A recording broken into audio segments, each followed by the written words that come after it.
বিভিন্ন ওয়ার্কআউট দিয়ে থাকি, কোনোটা ফ্রি হ্যান্ড, কোনোটা ওয়েট সহ, কোনোটা বডি ওয়েটের এক্সারসাইজ।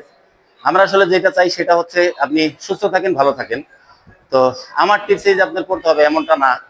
আমরা আসলে ইউটিউব, ফেসবুক এই সব কিছু নিয়ে এত বেশি ব্যস্ত যে এখানে হিউজ অনেক কিছু পাওয়া যায়। কে কার ভুল ধরবে, কে কারটা সংশোধন করবে, কে কিভাবে ভাইরাল হবে, সব মেন্টালিটি এরকম।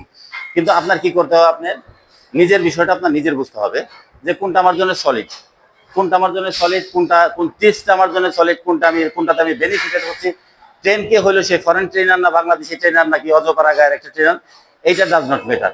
আপনার যেটা চিন্তা করতে হবে সেটা হচ্ছে যে কার টিপসটা আমার জন্য গ্রহণযোগ্য, কারটা নিলে আমি উপকৃত হচ্ছি। তো আমি এখন জিমের ভিতরে আছি, আমি ওয়ার্কআউট শেষ করেছি। তো 11টা 20 বাজে, অনেক ছেলেপেলে আমাদের এখানে ওয়ার্কআউট করছে। তো আমি আপনাদের একটা জিনিস দেখাই, যেটা এখনই মাত্র